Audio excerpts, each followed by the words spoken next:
এর আগে সেমিফাইনালে শতভাগ সফল আর্জেন্টিনা, ওদিকে ফুরবে কি ইংল্যান্ডের 22,000 দিনের অপেক্ষা।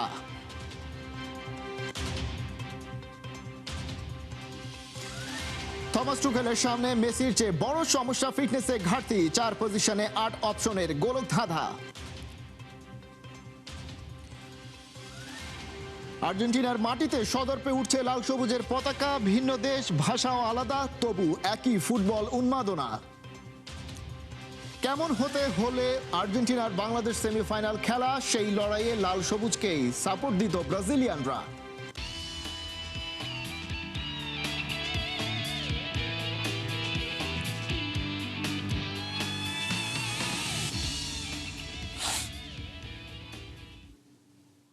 স্বাগত খেলাযোগে, আপনাদের সাথে আছি খালিদ জামিল। একমাসে বিশ্বকাপ সেমিফাইনালে শতভাগ সাফল্যের আর্জেন্টিনা, অন্য পাশে প্রায় 22,000 দিনের ফাইনালের অপেক্ষা নিয়ে ইংল্যান্ড। ম্যারাডোনার হাত, বেকহামের লাল কার্ড আর প্রতিশোধের পেনাল্টির পর 24 বছর বাদে বিশ্বকাপে আবার মুখোমুখি দুই পুরনো শত্রু। তবে এবারই প্রথম ইংলিশদের সামনে লিওনেল মেসি। আটলান্টায় ইতিহাস, প্রতিশোধ আর রাত একটায় ফাইনাল মহারণের প্রিভিউ জুবাইনুরের রিপোর্টে। বিশ্বকাপের সেমিফাইনালে আর্জেন্টিনার অভিধানে বিদায় বলে কোনো শব্দ নেই। 5 বার উঠেছে, 5 বারই খেলেছে ফাইনাল। বিপরীতে ইংল্যান্ডের অপেক্ষা 1966 থেকে প্রায় 22,000 দিন। আটলান্টায় তাই একটি দলের সামনে শতভাগ রেকর্ড বাঁচানোর লড়াই, অন্যটির সামনে 6 দশকের দরজা ভাঙার মিশন। তবে এই দ্বৈরথ শুধু বর্তমানের নয়, ফুটবল ইতিহাসের সবচেয়ে বিতর্কিত কয়েকটি মুহূর্ত হাঁটবে দুই দলের সঙ্গে। 1986-তে একই ম্যাচে ম্যারাডোনার হ্যান্ড অফ গড এবং গোল অফ দ্য সেঞ্চুরি। 1998-এ সিমিওনেকে লাথি মেরে বেকহামের লাল কার্ড। 2002-এ আবার সেই বেকহামের পেনাল্টিতেই ইংলিশ প্রতিশোধ। 2 দশক বিরতির পর এবার নতুন অধ্যায়ের কেন্দ্রে মেসি ও কেইন বেলিংহাম। ইংল্যান্ডের পথটা মসৃণ নয়, কিন্তু বারবার বিপদে পড়ে উঠে দাঁড়িয়েছে থ্রি লায়ন্স। নরওয়ের বিপক্ষে পিছিয়ে পড়েও জুড বেলিংহামের জোড়া গোলে অতিরিক্ত সময় জয়। টানা 2 বিশ্বকাপ ম্যাচে তার 2টি করে গোল। বেলিংহাম ও কেইনের গোল সমান 6টি। বিশ্বকাপের এক আসরে একই দলের 2 ফুটবলারের 6 বা তার বেশি গোল এবারই প্রথম। কেইন খেলতে নামলেই 121 ম্যাচ নিয়ে ওয়েন রুনিকে ছাড়িয়ে ইংল্যান্ডের সর্বোচ্চ ম্যাচ খেলা আউটফিল্ড খেলোয়াড় হবেন। আর বুকাও সাকার প্রতি 90 মিনিটে অ্যাসিস্টের হার 1.01। 1966 সালের পর কোনো ইংলিশ ফুটবলারের এক আসরে সর্বোচ্চ। তবে আক্রমণের আলোয় চাপা পড়েছে ইংল্যান্ডের রক্ষণের ফাটল। ডান দিকে কোয়ান্সা নিষিদ্ধ, রিস জেমসের ফিটনেস নিয়ে সংশয়, ডেকলান রাইসও পুরোপুরি সুস্থ নন। নরওয়ের বিপক্ষে বারবার জায়গা ছেড়ে দেওয়া রক্ষণকে এবার সামলাতে হবে এমন এক আক্রমণ যারা টানা 4 ম্যাচে ঠিক 3টি করে গোল করেছে। 6 ম্যাচে 6 জয় এবং 17 গোল। 2 সংখ্যাতেই এবারের আর্জেন্টিনা নিজেদের বিশ্বকাপ ইতিহাসের নতুন উচ্চতায়। আর একটি গোল করলেই ছুঁয়ে ফেলবে 1930 সালে গড়া এক আসরের সর্বোচ্চ 18 গোলের রেকর্ড। 8 গোলের মেসি গোল্ডেন বুটের লড়াইয়ে এমবাপ্পের পাশে। সুইজারল্যান্ডের বিপক্ষে অ্যাসিস্ট করে টানা 2 বিশ্বকাপে 10-এর বেশি গোলে অবদান রাখা মাত্র দ্বিতীয় ফুটবলার হয়েছেন এলেমটেন। আর্জেন্টিনার আসল শক্তি অবশ্য সংখ্যার বাইরেও। কেপ ভার্দের বিপক্ষে বিপদ সামলানো, মিশরের বিপক্ষে শেষ 11 মিনিটে 2 গোলের ঘাটতি মুছে ফেলা, এরপর 10 জনের সুইজারল্যান্ডকে অতিরিক্ত সময়ে ভাঙা। স্কালোনির দল জানে কিভাবে বিশৃঙ্খলার ভেতর থেকেও ম্যাচ নিজেদের দিকে টেনে নিতে হয়। হেড টু হেডে অবশ্য ইংল্যান্ড এগিয়ে। 14 ম্যাচে জয় 6টি, হার মাত্র 2টি। 5 বিশ্বকাপ দেখায় ইংল্যান্ডের জয় 2, আর্জেন্টিনার 1, বাকি 2 ম্যাচ ড্র। সর্বশেষ 2005 সালের ম্যাচেও মাইকেল ওয়েনের জোড়া গোলে জিতেছিল থ্রি লায়ন্স। অপটার হিসেবে ফাইনালে ওঠার সম্ভাবনা ইংল্যান্ডের 51.9, আর্জেন্টিনার 48.1%।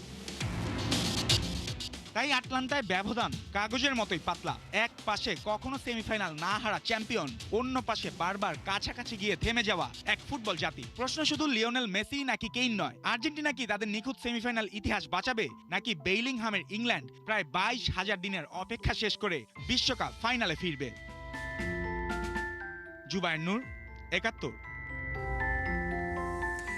ইতিহাস গড়ে বিশ্বকাপের ফাইনালে যেতে হলে এবার থমাস টুকেলকে ছক কষতে হচ্ছে কিভাবে থামাতে হবে লিওনেল মেসিকে। তবে তার আগে নিজেদের বেস্ট 11 সাজাতেই ঘাম ঝরাতে হচ্ছে জার্মান কোচকে। 4 পজিশনে আছে 8 অপশন, আছে ইনজুরির কনসার্নও। কোনটা ছেড়ে কোন কম্বিনেশন নিয়ে মাঠে নামবে হ্যারি কেইন বাহিনী, বিস্তারিত রিপোর্টে। 4টা সিদ্ধান্ত, সবগুলোতেই ঝুঁকি। থমাস টুখেলের রাতটা সহজ নয়। আটলান্টায় বুধবার আর্জেন্টিনার বিপক্ষে ইংল্যান্ডের একাদশের বেশিরভাগটা নিশ্চিত। কেইন সামনে, বেলিংহাম তার পাশে, পিকফোর্ড গোলবারের নিচে, অ্যান্ডারসন মিডফিল্ডে, গর্ডন বাঁদিকে। কিন্তু বাকি 4টা পজিশনে প্রশ্ন আছে। ডেকলান রাইস নাকি মর্গান রজার্স? রাইস 3 দিন ছিলেন বিছানায়। নরওয়ের বিপক্ষে 45 মিনিট খেলে বের হয়ে গেছেন, মাঠেই ছিলেন না। রজার্স এসে দলকে বদলে দিয়েছেন, অ্যান্ডারসনের সাথে পার্টনারশিপ কাজ করেছে।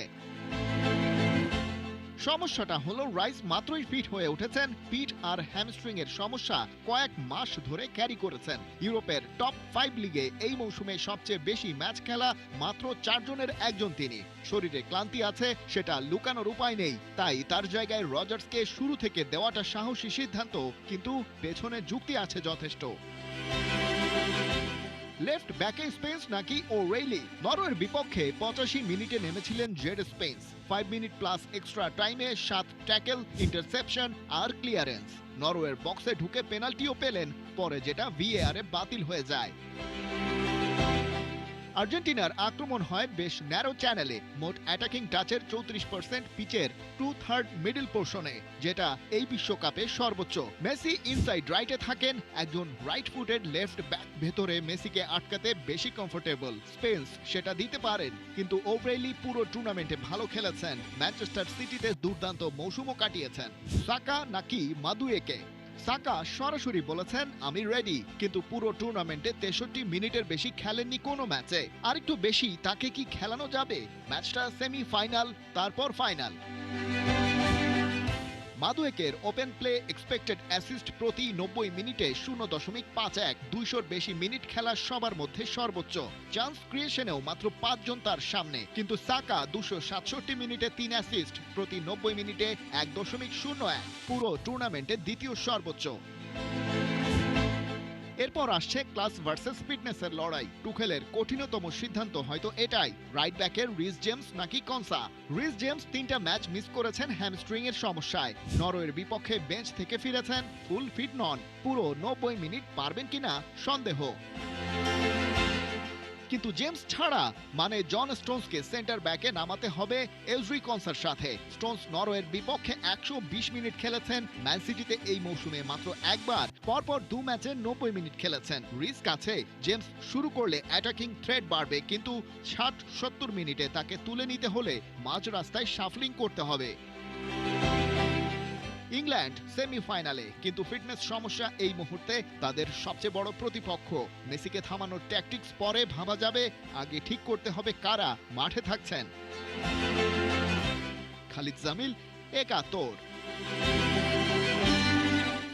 আর্জেন্টিনা বনাম ইংল্যান্ড, এটা শুধু 90 মিনিটের ফুটবল নয়, এটা ইতিহাস, আবেগ আর প্রতিশোধের এক অমর লড়াই।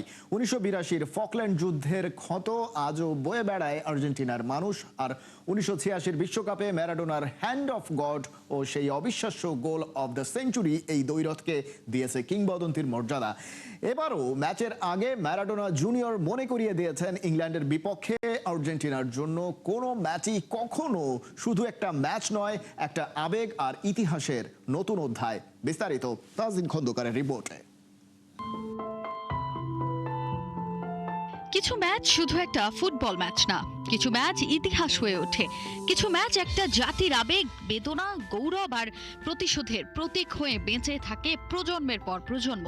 আর্জেন্টিনা বনাম ইংল্যান্ড ঠিক তেমনই এক লড়াই। এই দুই দলের নাম উচ্চারণ করলে কোটি ফুটবল প্রেমীর চোখে ভেসে ওঠেন একজন মানুষ, দিয়েগো আর্মান্দো মারাদোনা। 1982 সালের ফকল্যান্ড যুদ্ধ, মাত্র 74 দিনের সেই সংঘাতে প্রাণ হারান শত শত মানুষ। যুদ্ধ শেষ হয়েছিল ঠিকই, কিন্তু আর্জেন্টিনার মানুষের মনে রয়ে যায় পরাজয়ের ক্ষত আর হারানোর বেদনা। 4 বছর পর 1986 মেক্সিকো বিশ্বকাপের কোয়ার্টার ফাইনালে আবার মুখোমুখি হয় আর্জেন্টিনা ও ইংল্যান্ড। অনেক আর্জেন্টাইনের কাছে সেটা ছিল শুধুই একটা ফুটবল ম্যাচ না, বরং প্রতীকী প্রতিশোধের সুযোগ। তারপর আসে ফুটবল ইতিহাসের সবচেয়ে আলোচিত কয়েকটা মুহূর্ত। প্রথমে মারাদোনার বিতর্কিত হ্যান্ড অফ গড গোল, যা আজও আলোচনার কেন্দ্রবিন্দুতে।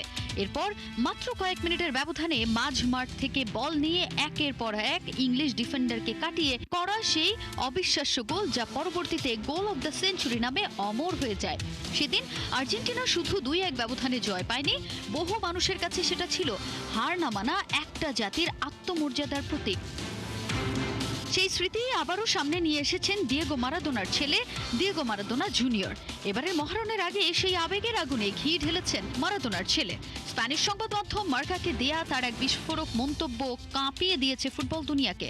সেখানে তিনি উল্লেখ করেছেন, আমার বাবা এটাকে কোনো সাধারণ ম্যাচ হিসেবে দেখতেনই না। এই ম্যাচ ফকল্যান্ড যুদ্ধ এবং সেখানে আমাদের যেসব আর্জেন্টাইন ভাই মারা গেছেন তাদের কথা মনে করিয়ে দেয়। পাশাপাশি 86 সালে আমার বাবা ওই ঐতিহাসিক কীর্তিকেও সামনে আনে। এরপর থেকে ইংল্যান্ডের বিপক্ষে কোনো ম্যাচই আর স্বাভাবিক থাকে না। প্রায় 4 দশক কেটে গেছে, বদলেছে প্রজন্ম, বদলেছে কোচ, বদলেছে জার্সির রং ও মুখ, কিন্তু বদলায়নি এই দ্বৈরথের আবেগ। মারাদোনা জুনিয়রও ইংল্যান্ডকে সতর্ক করে দিয়ে বলেছেন, ইংল্যান্ড ভালো খেলেছে, কিন্তু তারা বিশ্ব চ্যাম্পিয়নদের বিপক্ষে খেলতে নামছে, তাই এই ম্যাচ দুই দলের জন্যই কঠিন হবে। আজ আবারও মুখোমুখি আর্জেন্টিনা ও ইংল্যান্ড। এটা কি শুধুই আর একটা সেমিফাইনাল, নাকি ইতিহাসের নতুন এক অধ্যায়ের সূচনা?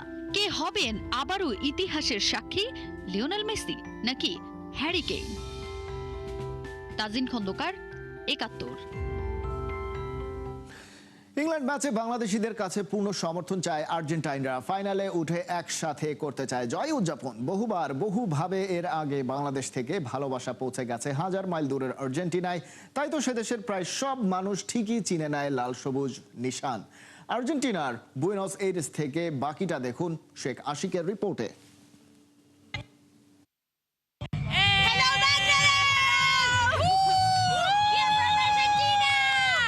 আর্জেন্টিনার মানুষের কাছে এখন পৃথিবীর সবচেয়ে দামি বস্তুগুলোর একটা বাংলাদেশের পতাকা। আপনার আমার গর্বের লাল সবুজকে আর্জেন্টাইনরা হৃদয় থেকে সম্মান করে।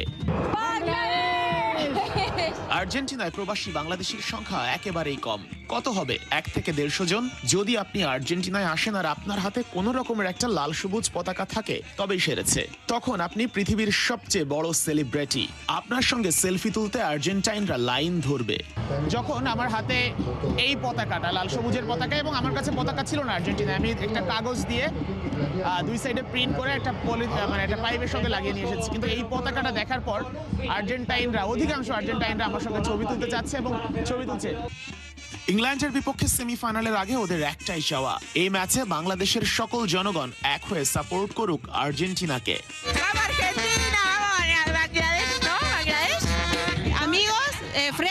Bangladesh, Argentina. Me encanta Bangladesh y me encanta cómo ustedes nos apoyan a nosotros. Sí, aparte que somos muy lejanos. Bangladesh, vamos Bangladesh, vamos Bangladesh, vamos Bangladesh. Argentina এই ব্যাপারটা দারুণ। আপনি যখনই আসবেন এখানে এবং যখন আপনার হাতে একটা পতাকা দেখবে কিংবা কোনোভাবে তোরা যদি জানতে পারে যে আপনি বাংলাদেশি, আপনার কদরটা বহু গুণে বেড়ে যাবে। এটাই আর্জেন্টিনা বাংলাদেশের বর্তমান সম্পর্ক, শুধুমাত্র এই ফুটবলের কারণে। একসময় অনেকেই কথা শোনাতো, কি লাভ ব্রাজিল আর্জেন্টিনা সাপোর্ট করে, ওরা তো বাংলাদেশের নামটাও জানে না। কিন্তু এখন বাংলাদেশিরাই ওদের সবচেয়ে আপন।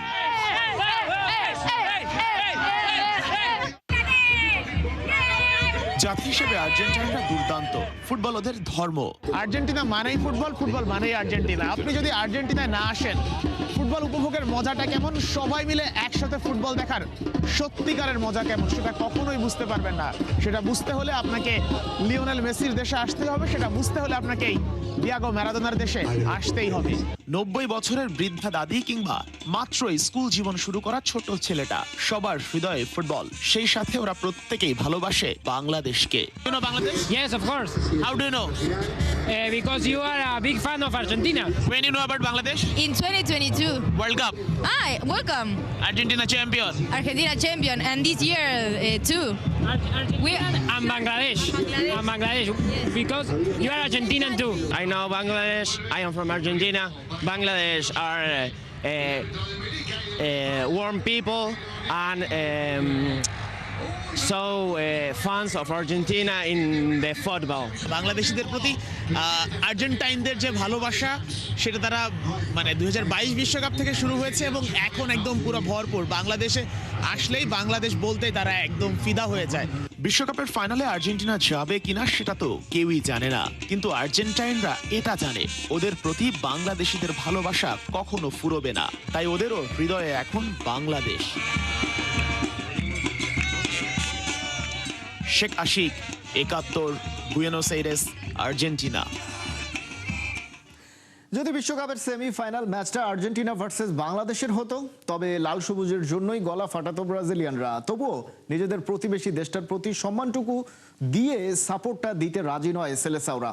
ইংল্যান্ড আর্জেন্টিনা সেমির আগে ওদের মাথায় ঘুরছে পুরনো ক্ষোভ, বিতর্কিত সব ঘটনা। লাতিন দেশ হয়ে ইউরোপের প্রতি কেন এমন ভালোবাসা, সেটা সাও পাওলো থেকে জানার চেষ্টা করেছেন হাসান সজীব। প্রায় 16 বছর পর আবারও বিশ্বকাপের ফাইনালে স্পেন। এবার তাদের প্রতিপক্ষ কে হবে, আর্জেন্টিনা নাকি ইংল্যান্ড? এই মুহূর্তে দাঁড়িয়ে আছি ব্রাজিলের সাও পাওলোতে। ব্রাজিল তো অনেক আগেই উড়ে গেছে। ব্রাজিলিয়ানরা কাকে সাপোর্ট করবে, ইংল্যান্ড নাকি আর্জেন্টিনাকে, সেটাই আমরা জানতে চাই।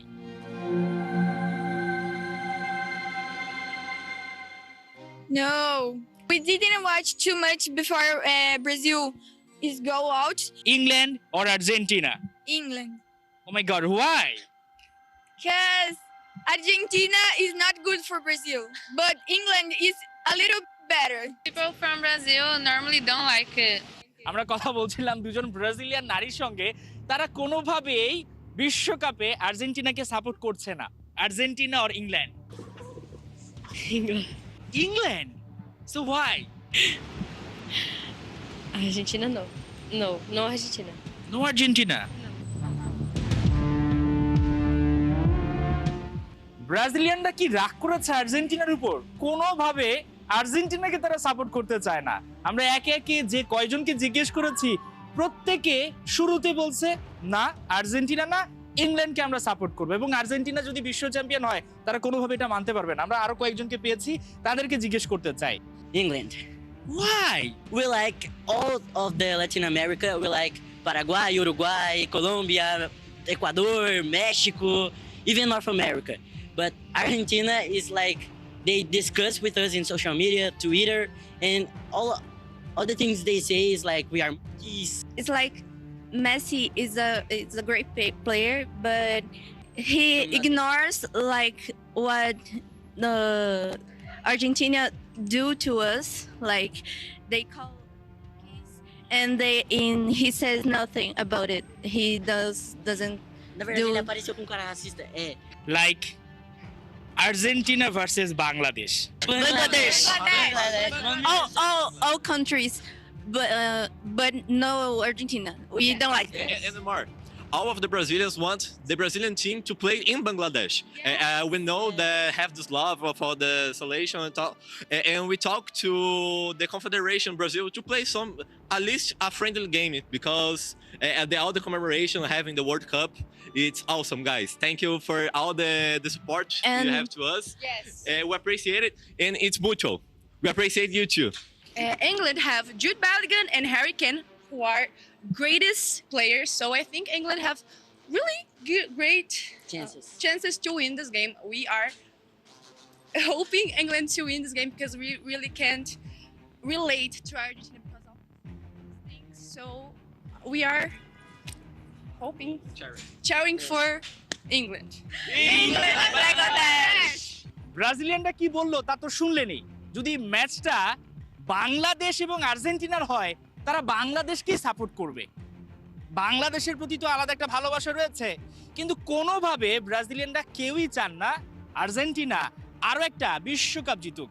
এবং তাদের মনে, সবার মনে একটা ক্ষোভ রয়েছে, একটা মতামত রয়েছে যে ফিফা যে কোনোভাবে মেসিকে এবং আর্জেন্টিনাকে আরো একটা শিরোপা হাতে তুলে দিতে চায়।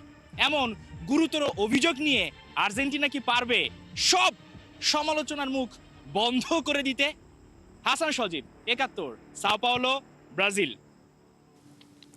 একদিকে ফাইনালের স্বপ্নে বিভোর আর্জেন্টিনা, অন্যদিকে বিশ্বকাপ থেকে বিদায় নিয়েছে ফ্রান্স। স্পেনের কাছে হেরে থেমে গেছে এমবাপেদের পথ চলা। তবে ভাগ্য চাইলে এই বিশ্বকাপেই হতে পারে মেসি এমবাপের আরেকটা মহারণ, তৃতীয় স্থান নির্ধারণী ম্যাচ। তবে তার আগে সবার নজর আর্জেন্টিনা ইংল্যান্ড সেমিফাইনালে।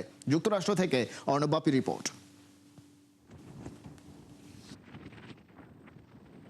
আমেরিকার ১০০তম স্বাধীনতা দিবসে ফ্রান্স এটা উপহার দিয়েছিল ইউএসএকে, স্ট্যাচু অফ লিবার্টি। এই বিশ্বকাপের উন্মাদনায় অনেকেই এসেছে এই স্ট্যাচু অফ লিবার্টি দেখতে। তবে ফ্রান্সের জন্য এই দিনটা মোটেই আনন্দের ছিল না, কারণ ফ্রান্স স্পেনের সঙ্গে হেরে বিদায় নিয়েছে বিশ্বকাপ থেকে। গোটা বিশ্বকাপে গ্রুপ পর্ব থেকে শুরু করে প্রতিটা ম্যাচে দুর্দান্ত দাপটের সঙ্গে খেলেছে। বিশেষ করে কোয়ার্টার ফাইনালে মোরক্কোকে তো কোনো রকম পাত্তাই দেয়নি। ফ্রান্সের সঙ্গে জয়ের পর ফাইনালে আর্জেন্টিনা ইংল্যান্ডের সেমিফাইনাল হবে, সেই সেমিফাইনাল থেকে বিজয়ী দলই কিন্তু লড়বে ফাইনালে। এক্ষেত্রে অনেকেই বলছিল যে ফ্রান্স এবারের বিশ্বকাপ নেবে, ফ্রান্সকে দেখে অনেকেই সমীহ করা উচিত, ফ্রান্সকে ভয় পাওয়া উচিত, ফ্রান্স এবার আর্জেন্টিনাকে নড়িয়ে দেবে। কিন্তু সেই ফ্রান্সই মুখোমুখি হতে পারল না। যেরকমভাবে আর্জেন্টিনা সেমিফাইনালে ঠিকই পৌঁছেছে, ব্রাজিল পারেনি সেমিফাইনাল পর্যন্ত আসতে, আগেই বিদায় নিয়েছে। তবে অবশ্যই মেসি আর এমবাপ্পের কিন্তু দেখা হতে পারে, একটা লড়াই কিন্তু হওয়ার সম্ভাবনা আছে। যদি আর্জেন্টিনা ইংল্যান্ডের সঙ্গে হেরে যায়, তবে কিন্তু তৃতীয় স্থান নির্ধারণী ম্যাচে দেখা হতে পারে মেসি আর এমবাপ্পের। ফ্রান্স আর আর্জেন্টিনা খেলবে তৃতীয় স্থানের জন্য। ঠিক সেরকম মেসি আর এমবাপ্পে আরও একবার মুখোমুখি হওয়ার সম্ভাবনা ছিল, কিন্তু সেটার হতে দিল না স্পেন লামিন ইয়ামালরা। বিশ্বকাপের ফাইনালে স্পেন কে হবে তাদের প্রতিপক্ষ, সেই ম্যাচটা কিন্তু ইংল্যান্ড আর আর্জেন্টিনার দুই দলের মধ্যে লড়াইটাও হবে কিন্তু প্রচণ্ড জমজমাট। ম্যাচের আগের দিনও কিন্তু প্রেস কনফারেন্সে সেই বার্তাই দিয়ে রেখেছে। এই ছিল এখনকার খেলাযোগে। সরাসরি সংবাদ আর অনুষ্ঠান দেখতে চোখ রাখুন একাত্তরের ফেসবুক পেজে এবং সাবস্ক্রাইব করুন একাত্তরের ইউটিউব চ্যানেল। একাত্তরের সাথেই থাকুন।